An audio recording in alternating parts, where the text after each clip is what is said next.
Shador is going to be the starter Yeah. going into a game. And I would rather, if I'm Shador, I get it. I want to get on the field by any means necessary. But if I'm Shador, give me my week of preparation, design a game plan around what I do well, and put me out there on the first snap. Don't throw me out there after like getting 2 snaps of practice all week and then determine how good I am off of that. It all went down quietly. Then boom, it rocked the entire N.F.L. The Cleveland Browns just traded Joe Flacco to the Cincinnati Bengals, and fans everywhere are stunned. This wasn't just a trade, it was a meltdown in motion, a move so wild and reckless that even the insiders thought it was a prank at first. They just made a trade. We still have more people to evaluate. Jim Schwartz has been great with the defense. Credit to him. But Kevin Stefansky and the offense have been awful, guys. Seriously. It's just like, I just don't think he's doing enough. And maybe that's on the quarterback, right? Like, obviously, how many plays can you call when Joe Flacco is your quarterback? You're limited. Is that the case with Gabriel, too? Is the play calling limited because Gabriel doesn't take deep shots? Maybe. Just yesterday, Flacco was Cleveland's calm, veteran anchor, the adult holding it all together. Then, in a blink, he's shipped off to a division rival, like some disposable pawn in a billionaire's power play. This wasn't about strategy or stats. It was about control, ego, and one man's need to prove he runs the show. Behind the polished press releases and PR smiles, this was a bloodbath. What looked like a standard mid-season roster shuffle was actually a public execution. Cleveland's internal chaos just burst wide open. The decision didn't come from the coaching staff. It came straight from an emergency meeting inside the owner's office, where tempers flared and careers got torched. Sources say the real order was brutal. Start Shedeur Sanders or start packing your bags. Coach Kevin Stefansky begged for logic, begged for time, begged for some sanity. But Jimmy Haslam wasn't hearing it. He wanted headlines, not hesitation. He was done waiting for results, done watching from the sidelines, and ready to remind everyone who signs the checks. So, Joe Flacco became the ultimate scapegoat, the veteran tossed aside to make room for a media circus. And with that single, stunning move, the Browns didn't just trade a quarterback, they lit a match and declared war on themselves. And here's the part nobody's daring to say out loud. It wasn't about picks, it wasn't about salary cap, it wasn't even about football. This was a statement, loud and ruthless. The Haslams aren't running a team anymore. They're running a show. Every move feels scripted, every headline perfectly staged, and today, the cameras are front and center like it's reality TV gone wrong. There was a piece of news that broke while we were sitting down, and I was just curious to get your reaction to that. The Browns traded away Joe Flacco. Yeah, I got that Cincinnati. text during practice. I was just wondering what your reaction is. I don't give a damn about the Browns at all. I care about the Colorado Buffaloes. I do love me some Shedeur Sanders, don't believe that. I care about him. If you've been watching since training camp, you've seen it building. Quarterback feuds, fan meltdowns, locker room whispers. It was never heading toward peace, only toward an explosion. And when it finally hit, nobody inside Cleveland was shocked. They'd seen the fuse burning for weeks. The real drama, though, didn't unfold on the turf. It happened behind locked doors, inside a tense conference room where every ounce of authority in the Browns organization was hanging by a thread. That morning, an emergency meeting was called. Kevin Stefansky walked in calm as ever, clutching his playbook, ready to defend his plan. Across the table sat Jimmy Haslam, stone-faced, flanked by advisors who looked more like prosecutors than partners. The air was thick, no small talk, no pleasantries, just pure tension. Then Haslam leaned forward, eyes cold, and dropped the bomb that would split the franchise in two. We're starting Shador this Sunday. Make the move today. The entire room froze.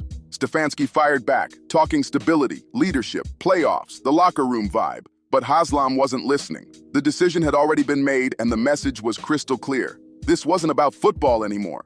Stefansky tried to stay composed, his voice low but steady. I'm totally with you. Let's evaluate both the quarterbacks. Shador and Gabriel own the QB room. They're the only two signed to our active roster at the moment at the quarterback position. We're bound to see them both play. And let's figure that out this year, right? There's no point in having Shador sit on the sideline the entire year. You drafted them both. You should find out before next year's NFL draft if you still need a quarterback. or if we have the guy in one of the two that we just drafted. You drafted 2 rookies. The most important position in football, or at least the one that's in the spotlight the most. We need to evaluate both of our young quarterback talents. And I think We've built around experience for a reason, he said quietly. But Haslam didn't flinch, not even a blink. His tone turned sharp, ice cold. You've had your chance. Either start him or we'll find someone who will. And just like that, the meeting was over before it even began. Within hours, the phones started buzzing. Joe Flacco's name was being quietly shopped around the league like a secret everyone already knew. By midday, Cincinnati bit. The deal was done. A conditional 7th-round pick, future considerations, basically pennies for a proven veteran. Inside the Browns facility, the silence was deafening. No one dared speak. Stefansky walked out pale, jaw locked, eyes hollow, like a man who just watched his own authority get stripped away. He called in his assistants, muttered a few clipped words about next steps, and closed his door. For all his football genius, he just lost the one war no coach can ever win, the one against ownership. That was the day the Browns stopped being a football team run by strategy and became a power play run from the top. But truth is, that war didn't start in that room. It had been brewing for months. Back in the burning heat of training camp, fans lined the fences, sweating, screaming one name louder than the rest. Shedeur. He wasn't just another rookie. He was a 5th-round pick with 1st-round fame. Cameras followed him like a movie star, endorsements flooded in, and before he'd thrown a single NFL pass, he already had millions of followers chanting his name. To the fans, he was the savior. To Stefansky, he was raw potential. But to Jimmy Haslam, he was marketing gold. From the second Shador stepped into that facility, everything changed. The energy, the focus, even the locker room vibe. Every throw he made in practice got cheers. Every highlight that leaked online blew up in seconds.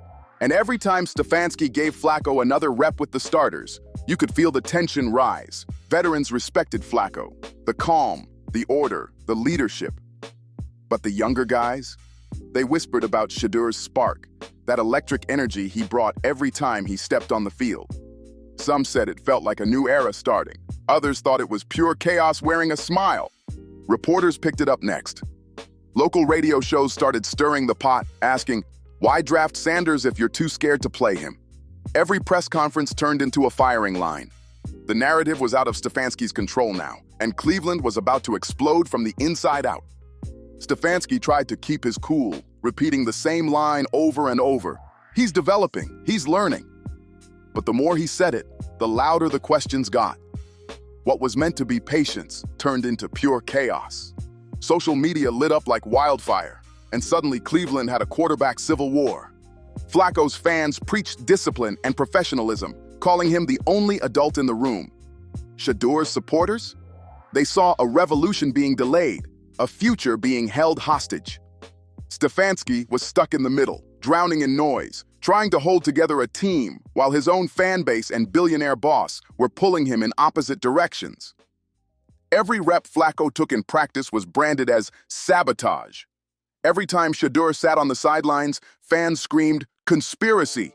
The noise was deafening, impossible to mute. Haslam looked at the outrage and saw opportunity. Stefansky saw it for what it was, a ticking time bomb ready to blow. So when that trade finally dropped, it didn't feel like strategy. It felt like a sentence being handed down. Months of tension, pride, and ego had finally cracked the dam. When the trade hit the internet, it was like a meteor crashing into Cleveland. Within minutes, the city exploded. Twitter threads, Reddit chaos, highlight reels flooding Instagram. Shedeur Sanders' face was everywhere. He hadn't even taken an NFL snap yet, but fans were acting like he'd just led them to the Super Bowl. Hashtags like #Shedeur season and #New Browns era started trending nationwide. Sports talk shows dropped their schedules just to cover the story. Local radio went wild, calling it the moment Cleveland's been praying for. To fans who'd lived through the heartbreak of Bernie Kosar, Johnny Manziel, and Deshaun Watson, this felt like a spiritual cleanse. Finally, a new savior had arrived. One caller shouted live on air, "He's not just a player, he's hope and shoulder pads." Bars across Cleveland blasted his college highlights like it was a national holiday. Online shops popped up overnight, selling shirts that read, "Prime Blood, Cleveland Grit." Even rival fans admitted it. The city hadn't felt this alive in years. But while the fans lost their minds inside the locker room, things were different. The energy was split, excitement mixed with unease. Some players felt the buzz, others felt betrayed. Because deep down, everyone knew this wasn't just the start of a new chapter. It was the start of a storm that could either revive the Browns or rip them apart. The Browns got louder and a whole lot less stable. Even inside the building, tempers were boiling. One assistant reportedly vented off the record. "It's like giving your ex the keys to your house and praying they forgot the alarm code." Leadership tried spinning the trade as strategic flexibility, but everyone inside knew the ugly truth. This wasn't football, it was politics. In a division built on grudges and razor-thin margins, mistakes like this don't fade, they fester. When you trade stability for spectacle and experience for hype, you're not betting on a rookie, you're betting the entire franchise. By the time the deal became official, Kevin Stefansky wasn't even angry anymore. He was numb. He walked the halls like a man watching his control slip through his fingers. The players could feel it. The assistants could see it. Something deep inside the team had cracked. For years, Stefansky built his brand on calm and structure. No theatrics, no ego. That's exactly why the Browns hired him, to tame the madness. But chaos? That's Cleveland's natural state. And this time, it came straight from the top. The Flacco trade wasn't just a roster move. It was a power shift, a signal that ownership now pulled every string. In one afternoon, the Browns flipped their entire hierarchy upside down. Inside the locker room, whispers spread fast. Some blamed the owner, others pitied Stefansky, but most muttered the same chilling truth. If they can do that to him, they can do it to any of us.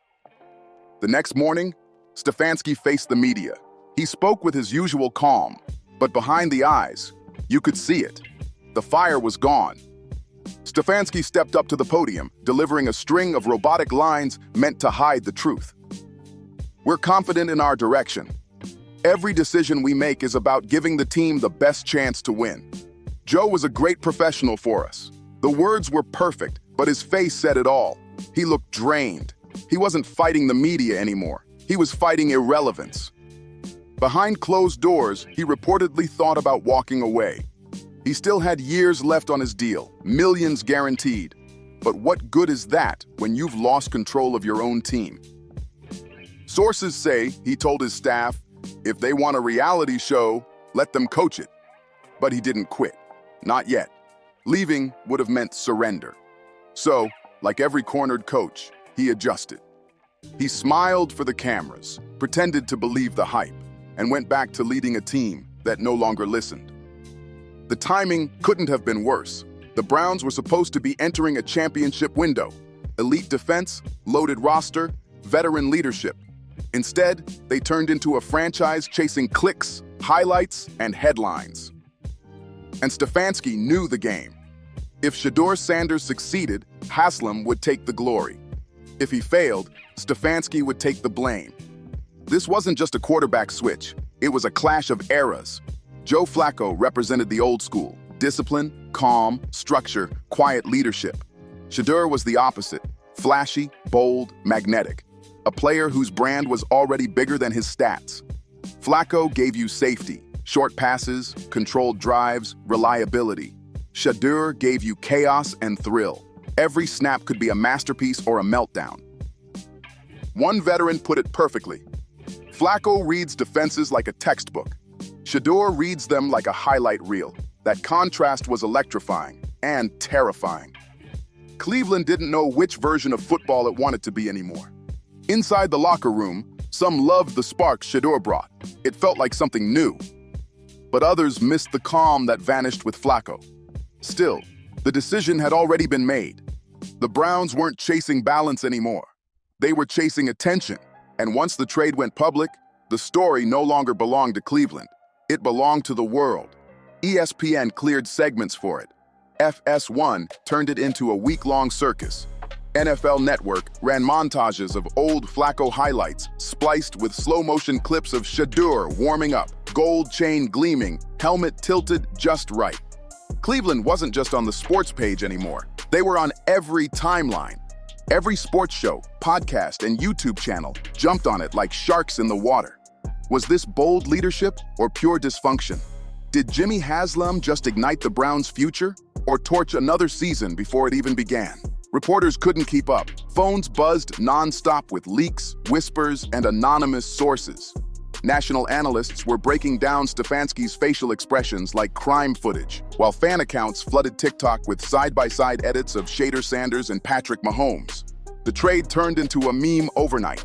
Cleveland doing Cleveland things trended again, half joke, half disbelief.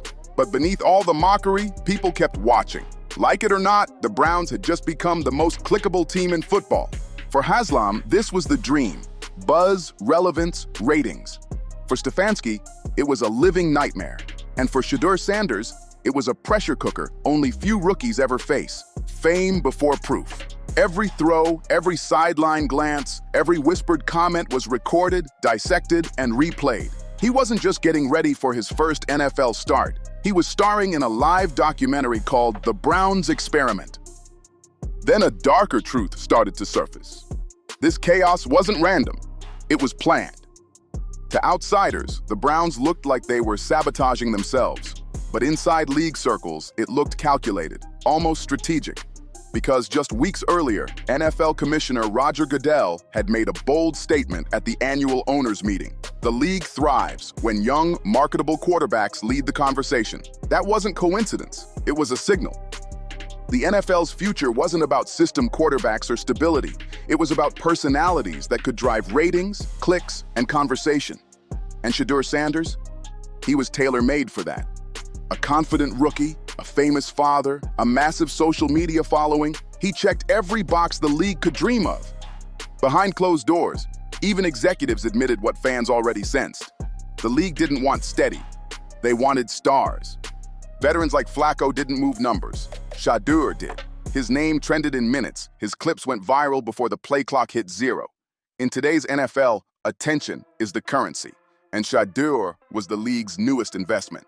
So when the Browns handed him the starting job, it wasn't just a football decision. It was broadcast strategy disguised as coaching. The networks were eating it up. Sponsors were thrilled, merch sales exploded, and even the league's own PR machine started pushing the tagline. The next generation is here. One insider summed it up perfectly. Cleveland didn't just trade a quarterback. They traded for relevance. But that's where the story got darker. The louder the hype for the Shedeur era grew, the quieter the talk about what it actually cost. The broken trust, the locker room tension, the fractures in leadership. The Browns weren't just a football team anymore. They were a product, unpredictable, dramatic, profitable. And in today's NFL, that can be just as valuable as winning. But that kind of spotlight burns fast, and Cleveland was already standing too close to the flame.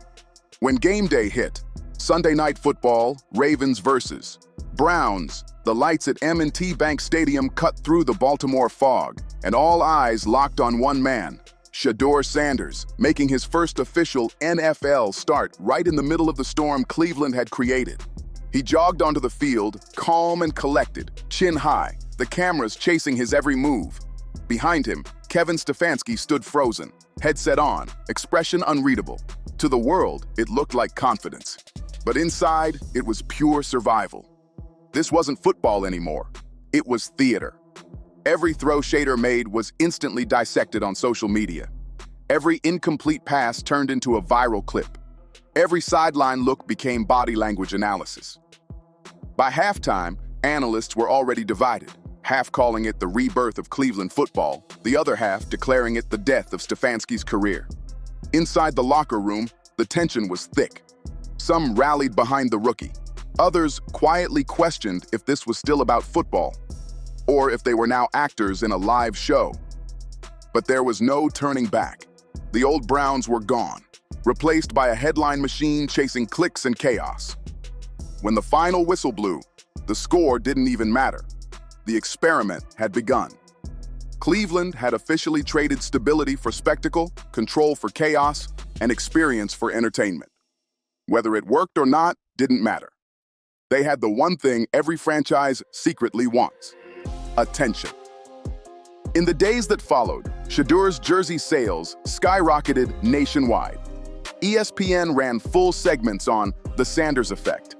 The NFL's newest star had arrived. But inside the Browns facility, the celebration turned uneasy. Stefansky's voice no longer commanded the room. Players spoke carefully in interviews, and whispers of dysfunction grew louder than ever. Because deep down, everyone knew the truth. The Browns hadn't just launched a new era. They'd crossed a line that can't be uncrossed. No matter how many touchdowns Shedeur threw or how many headlines he owned, one question now haunted the franchise forever. Did Cleveland finally find its savior, or did it just sell its soul? Don't forget to like, share, comment, and subscribe, and I'll see you on the next video.